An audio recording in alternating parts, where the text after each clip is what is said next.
Hello and welcome to the latest episode of the Low Budget Review Show. I'm your host, Eric Smith, and today I'm talking about The Hatching by Ezekiel Boone. And this is from, follow along with me, Emily Bestler Books, which is also Atria, which is all part of Simon & Schuster. But it says Emily Bestler and Atria on the side there, so that's what I'm going with. I could have just said Simon & Schuster, but anyway, The Hatching by Ezekiel Boone. It's a novel, and it's a novel about killer spiders. So, we start off in Peru, I believe it is. I did not double check, but I'll do that real quick, because all I gotta do, yeah, it's Peru. So we start off with one of those scenes that you get in a lot of these types of stories, where it's some potentially random characters and something goes wrong. In this case, it happens to be a millionaire who is on vacation. He's got a guide leading him through the jungles of Peru. He's got his bodyguard. He's got some supermodels with him, and there is something bad happens. We don't know exactly what it is, but the guide sees somebody die, and then then the guide gets, well, something happens to him. I mean, it's called The Hatching. If you read the flap, you know it's spiders. So then we're introduced to Mike Rich, who is, according to the flap, an FBI agent. It says special agent throughout the book, and I don't think anywhere within the story, I don't think it says FBI, but that's what it says on the flap. So we're calling him an FBI agent, and he's on a stakeout, and we get to know him, and some stuff happens that I'm not going to give away. And then we meet Professor Melanie Geyer, who studies spiders, and some of her students tell her that she got this package that has this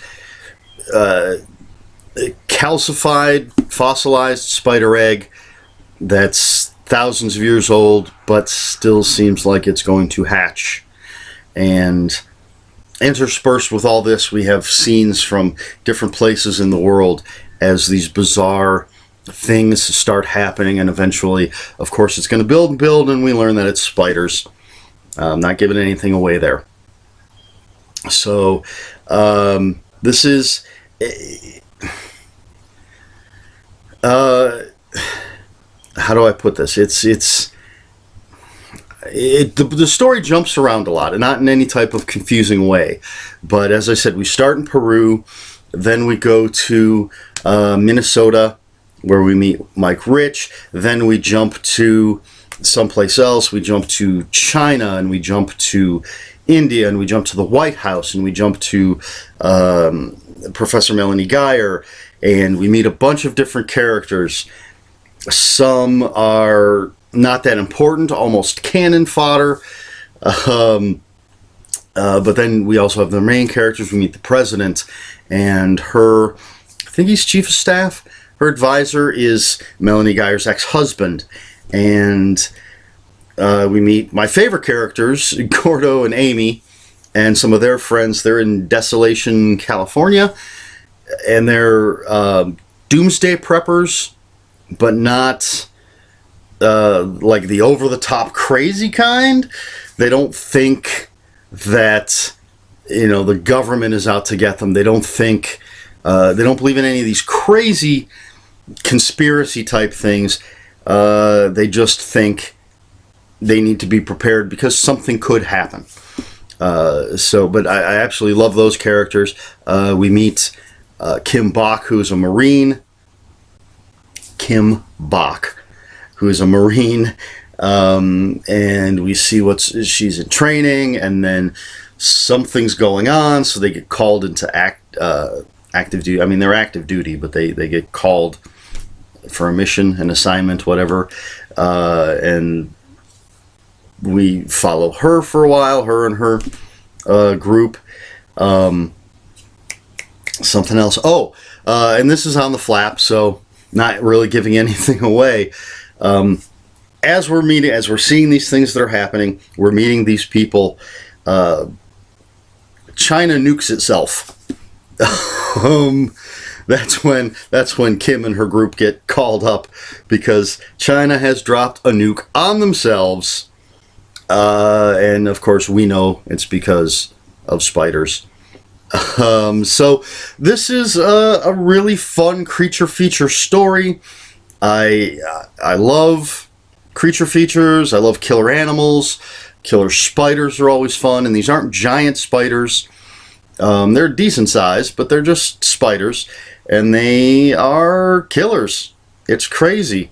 It's just waves and waves of spiders showing up in different places and doing just killing people left and right.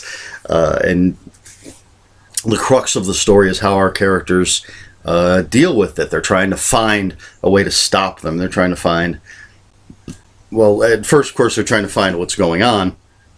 Then they're trying to find a way to stop them. And it's a lot of fun. I really enjoy the characters. Agent Mike Rich is an interesting, well-drawn character. He's divorced. He's one of those. There's nothing wrong with his ex-wife's new husband, but he's the new husband, and so Mike has a little bit of resentment. He likes the guy, but he doesn't like the situation necessarily. He's got a daughter, and there's some issues there. You're gonna find out some things going on in his personal life, which does not overwhelm the story.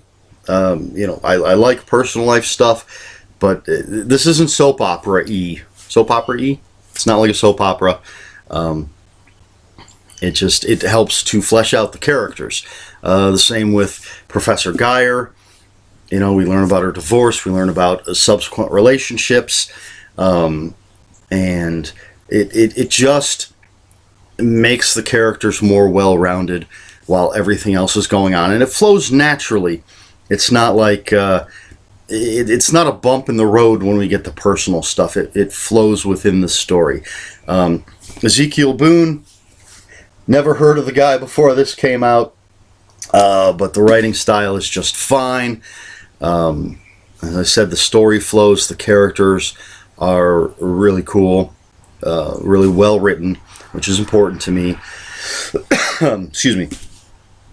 The only there's two things that bother me. And I guess the first one is, now this book came out over a year ago. Let me look. Copyright, just over a year ago. July 2016 is the copyright. And I'm recording this at the end of August. So this book came out just over a year ago. Before I read it, there was a sequel called The Skittering.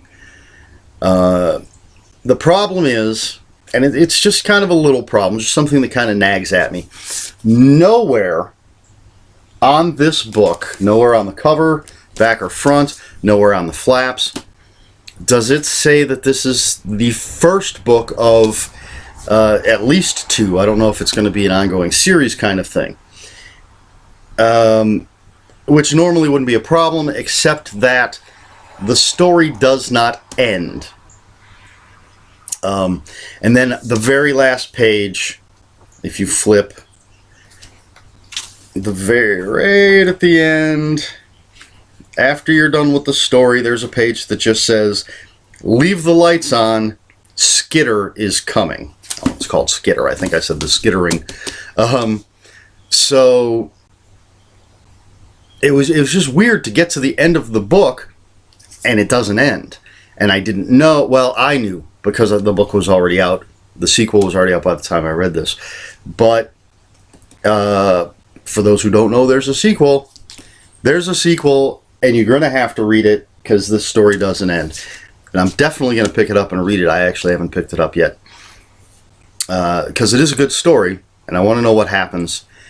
But the way I've been thinking of it It's a weird analogy, but imagine that The Empire Strikes Back was the very first Star Wars movie ever made, and you had never heard of anything except that movie, no idea there would ever be sequels. So you go and you watch The Empire Strikes Back, and it ends the way it ends, which is that it doesn't end. That's kind of the feeling I got. If you can imagine that. I know it's not the greatest way to put it, but if you can imagine that, that's how I felt with this. It just sort of, wow, no warning that this isn't self-contained. So that's one little thing, which leads into the other little thing. Gordo and Amy and their Doomsday Prepper friends are probably my favorite characters. There's just something about them that I really, really like. And they have nothing to do with this story. I assume they're going to be a big part of the next book. But in this book, we're just introduced to them, and we learn all about them, but they have nothing to do. This book could easily exist without them in it, and it wouldn't change the story at all. So that's just, again, a little thing. I love the characters. I'm glad they're in here, and I can't wait to see what happens with them. It's just odd, again, to read a book that says nothing about being the first of a series or whatever, and you have these characters that are almost meaningless to the story at this point. But other than that, I really enjoyed it. Again, you have some very subtle spider scenes. Sort of, we get reports secondhand of what happened, and then we have the straight up, we're there when the spiders are attacking scenes. It's not overly graphic. Definitely not as graphic as some other things that I read. But it might be, if you don't like spiders, you might find this disturbing. But I did enjoy it overall. Those two things I mentioned really have nothing to do with this book itself, just except for the fact that Gordo and Amy and their friends could be pulled out of it. But I'm glad they're not. I love those characters. Can't wait to see what happens. So, all of that being said, I give The Hatching by Ezekiel Boone 4.5 out of 5 Nazca spiders. Not sure if that's how you pronounce it. Nazca spiders. I actually took this drawing from a little drawing that's in the book. Apparently, I think it's back in Peru, there are these huge animal pictures that are carved into the earth, and this is actually one of them. And at the end of one of these trenches or something is where Professor Geyer's students find the egg. And so I excuse me, didn't want to try to draw a realistic spider. And I just thought the Nazca spider would be kind of cool. So 4.5 out of 5, because it really is a great creature feature book, despite those little things. And now you don't have to worry about the fact that the story doesn't really end, because I've told you. And so if you're going to pick this up, and you should, if you like this kind of stuff, pick this up and read it. It's very good, but pick up the sequel at the same time, so that unlike me, you can jump right in and read what happens next. I need to go and pick up the sequel because I do want to know what happens next. I want to know how Gordo and Amy and their friends fit into the whole story. And I want to see what happens with Mike and Melanie and Kim and all the other characters, because they are very good characters. So that's The Hatching by Ezekiel Boone.